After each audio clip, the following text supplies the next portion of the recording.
Hi, everyone out there. What's going on? Jamie Laszlo here for another episode of Record Roulette. It's been a few days, so why not? Let's do it again. This is where I go on my Discogs app and I spin the wheel. You don't need to spin the wheel, but I spin it anyways. And then I hit random selection and I let Discogs bring up an album, CD, cassette, whatever. It's all albums on different formats is what I always say. And I will grab it off the shelf and I'll say, talk about it best I can, say whatever comes to mind. One of these days is going to choose an album that I don't know much about, but it's already done that actually, but at least it had a backstory a few episodes ago. But there's no do-overs. Whatever it chooses is what I go with. And if I don't like the selection, too bad. So, I would really like it to choose a new release. I'd like to talk about some fresh music. 2023. I bought 36 new releases this year, so they're over there in the mix. But, 36 out of 5,000 or 5,300 or whatever, the odds aren't with me, are they?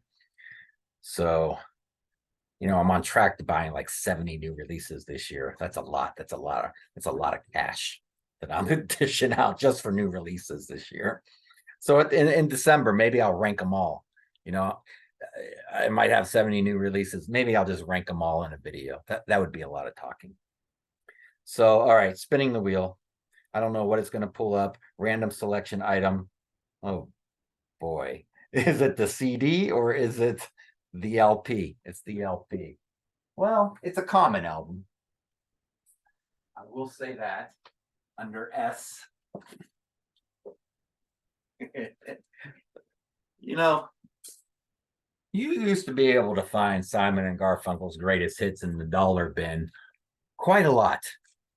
I don't know if it's still in the dollar bin or not these days, but yeah, Simon and Garfunkel albums were like staples in the dollar bin. But this is what I'm finding. When you go to record stores, what used to be a dollar is now $8. And what used to be $5, I'm talking used records, is now $15. And what used to be 15 is now 22. The prices are going up every 6 months. I feel like they're going up a buck or two. So I probably got this out of the dollar bin because I already own it on CD. I've had it on CD forever. So I probably saw it for $1. Or maybe I went to a sale where it was they used to do sales at used kids here in Columbus, Ohio, for $1 because the dollar albums were getting, he's had too much, so he had to thin out the herd. So he'd do four for $1, and they had some good albums in the dollar bin back then. This could have been one of those. I go, I got it on CD. I'll get it on vinyl because vinyl's sexy now, right? Um, I don't know if let's see. Is mine even in good condition? It's VG plus. I don't buy anything most of the time unless it's really cheap or very rare. That's not VG plus. And if I get it home and it's not VG plus, I'll either like sell it back to the store or sometimes throw it away or put it on the ceiling. But yeah, I mean Simon and Garfunkel. Do I listen to their regular albums all the way through front to back? No, I got a few, but I don't sit there listening to them. But when I want to hear the hits, you can't go wrong with some of these classic songs. America's Great, Mrs. Robinson, Sound of Silence, I Am a Rock. I will say though, man, Cecilia, I always forget that Simon Garfunkel and not Paul Simon by himself. Um, the Boxer is a fucking wonderful song. If I was in a band, like a heavy rock band, metal band, or a stoner band, something like that, uh, a doom band. If I was in a doom band, I would remake The Boxer. I'd cover that one. Lie, lie, lie, lie, lie, lie, lie, lie, lie, lie. You hear it? You know what I'm talking about? I think it would work. I wonder if any Doom band out there has done it. You know, like anywhere, even if they're not recording it. I wonder if they're in a bar somewhere doing it. Yeah, I just came up with a great idea for someone to steal.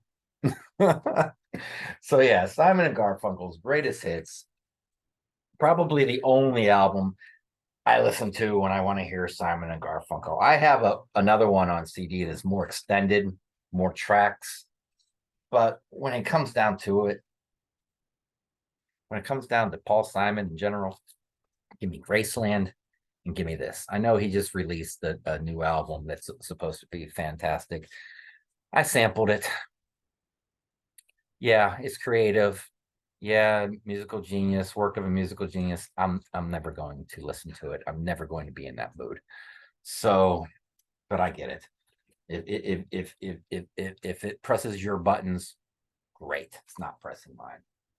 So yeah, today's pick, Simon and Garfunkel. Probably bought it for a quarter, or maybe at a thrift store. I don't know. Can't remember. What's it sell for? Oh, Discogs. Let's go on the Discogs app before I leave you. Rated 4.8. That's low by 915 users.